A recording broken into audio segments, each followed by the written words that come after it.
లోహ సంగ్రహణ విధానాన్ని ప్రపంచానికి చాటింది వేదమా? వేదాలలో లోహ సంగ్రహణ ఈ శాస్త్రం గురించి ఎటువంటి అంశాలు తెలియజేయబడ్డాయి?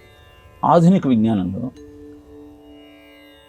ఏ ఖనిజాలైనా భూగర్భంలో ఉన్నాయా లేదా అన్న పరిశీలన చేయాలనుకున్నప్పుడు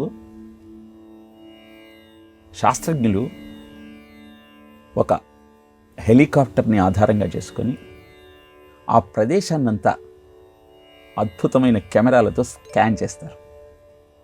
అలా అంతా స్కాన్ అయిన తర్వాత వచ్చినటువంటి రిజల్ట్స్ అన్నింటినీ పరిశీలన చేసి ఎక్కడ ఎంత లోతులో ఏ లోహాలు ఉన్నాయి, ఏ ఖనిజాలు ఉన్నాయి, ఇవన్నీ కూడా బేరేజు వేసుకున్న తరువాత తవ్వకాలు ప్రారంభిస్తారు ఆ ప్రాంతాలలో. ఇదే విషయాన్ని వేదం కూడా తెలియజేసింది. ఆక్రమ్యవాజిన్, నేను ఒక గుర్రాన్ని అధిరోహించి భూమ్యా ప్రవృత్తయన్, భూమి అంతా తిరుగుతాను. బ్రూహి, చెప్పు, యతః ఖననం మతం వయం, ఎక్కడ నేను తవ్వకాలు చెయ్యాలో నువ్వే చెప్పు ఓ అగ్నిదేవా అంటూ ప్రార్థన చేసే శ్లోకం కనబడుతుంది.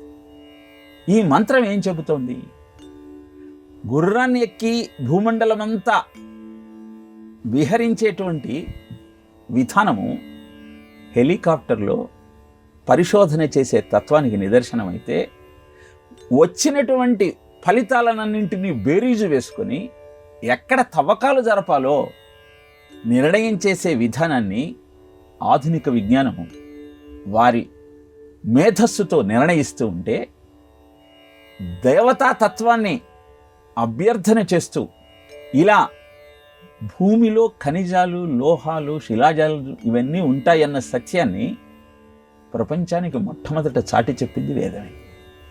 అందుకే వేదాధ్యయనం కనుక చేయగలిగితే ఈనాడు ఆధునిక విజ్ఞానంలో చెప్పబడిన అన్ని చమత్కారాలు మనకు అవగతమవుతాయి. 1131 శాఖలు ఉన్నటువంటి వేద విజ్ఞానంలో ఈనాడు కేవలం 13 శాఖలే లభ్యమవుతున్నాయి. దానిలో 6 మాత్రమే అభ్యాసము, అధ్యయనము జరుగుతూ ఉన్నాయి.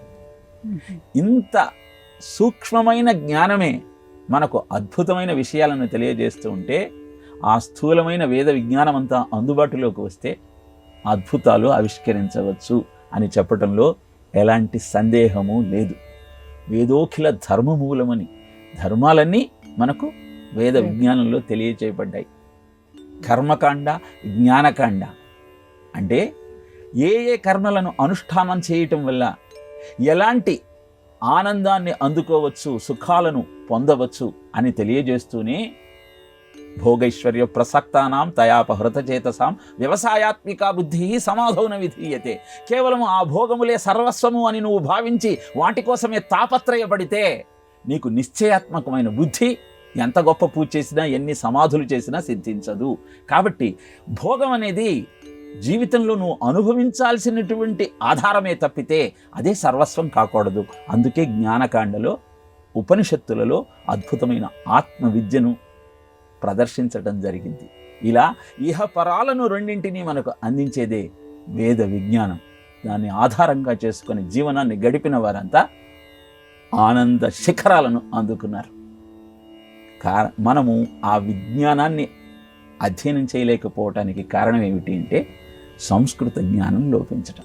జర్మనీలో సంస్కృతాన్ని ఒక పాఠ్యాంశంగా పెట్టి సంస్కృతం నేర్పిస్తూ ఆర్షవాంగ్మయంలో ఉన్న అద్భుతాలన్నింటినీ అందుకొని ఆనందించాలన్న సంకల్పంతో అహర్హము కృషి చేస్తూ ఉన్నారు. విదేశాలు ఈ అద్భుతమైన అభ్యాసం చేస్తూ ఉంటే భారతీయులమైన మనం దాన్ని గుర్తించకపోతే అంతకంటే అనౌచిత్యం ఇంకేది ఉండదు. కనుక తెలుసుకుందాం, ఆనందిద్దాం.